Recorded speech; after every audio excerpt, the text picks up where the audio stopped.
Yeah, I think I agree with that. I kind of go back and forth on it just from being a fan, someone who watches it. I kind of My, see my both opinion angles. is that if you're a true fan, you want to see the top guys. You want to see number ones and number twos, number threes and number fours. The technical fights that might be slower paced are just as exciting to you as the stand-up wars. And I think people should work for that title shot. You're absolutely right. Man, you've got wins over Thiago Alves, Diego Sanchez, Akihiro Gono, Josh Berkman, several more. Is there anybody in the UFC that just kind of rubs you wrong, that you just really want to go in there in your weight class or even out of your weight class, that just rubs you wrong? You just want to go in there and put the work on? No, I mean, I get along with everybody pretty well. I have a good business relationship at least with everyone, and most of the guys I get along with pretty well.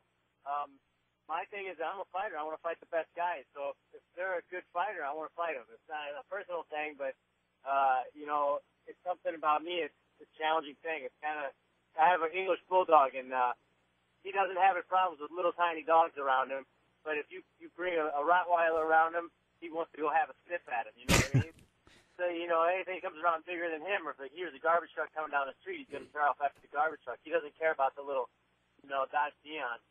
What's the old saying? It's not the size of the dog in the fight, but the size of the fight in the dog. Yeah. Let me ask you this, man. I don't know how much of our conversation you heard about the steroid topic. That's kind of our topic tonight. We're talking about steroids in the UFC, in mixed martial arts in general. My stance with that is, I think that once a fighter is caught with steroids, that they should be banned from the sport. When you have they're basically suspended for 6 months, when you're going to be medically suspended for 6 months anyways, if you even break a nail, you know what I mean? What is your stance on it? What do you think, that they should just have the 6 month suspension, like maybe they serve their time? So no, I agree. We need stiffer penalties, and we need better testing, and we need better ways to find out what these people are on. I think maybe, a monthly steroid test. The problem is, the cost is so expensive that they can't really afford to do that. Right. They just got Barnett with the random test, which they just, I guess, implemented. Mm-hmm. Yeah, I agree with you. And they need to figure out something to do with growth hormone, because you got guys who are physically, they're 25 plus years of age, and they grow an inch taller, and they, their heads are bigger, their shoes get bigger. Like, something needs to be done with that too. I mean, I'm 100% against any kind of performance-enhancing drug. I've never used it. Don't ever plan on using any. I just don't see how these people can look at themselves in the mirror and see themselves as actually a top fighter or a top martial artist when they're using this stuff. It's cheating. If you accomplish anything, won any fight using one of these things, you're a cheater. It doesn't mean anything.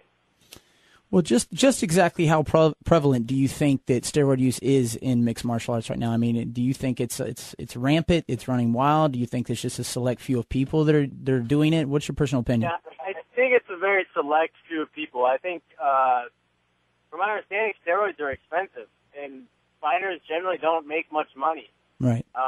For that, there's not a whole lot of benefits from using a lot of the steroids. I think a lot of times the guys run into more problems than gains.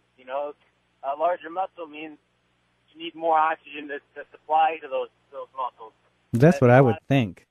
Yeah, a lot of guys who use these steroids, it seems like that their cardio is not there in the late rounds. It seems like a lot of guys fade. And it kind of goes back to what you said too. I mean, about these people that want to be at the top competition. I mean, take for instance, and I'm not really bad mouthing anybody, but take for instance Sean Shirk. He was a title holder. He served his 6 month, probation, whatever you want to call it. He came back into the sport. Now, if he wins the belt again, it's going to be kind of hard to look at him as a champion. Do you agree? I mean, that's the other thing. He's always going to have that asterisk by his name. He's always going to have that blemish, no matter what he does, whether he does it clean or he finds a better way to use it. People are always going to look at him that way. People are always going to look at him funny. And that's something that people have to realize. They're going to have to face that. If you're going to cheat and get caught, people are not going to have the same respect for you.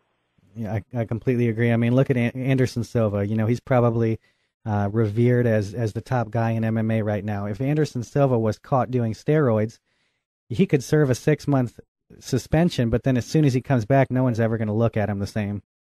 His legacy would be gone forever if he got caught. If he got caught using steroids, if he got caught cheating like that. And it's also, like you said, they don't even help you.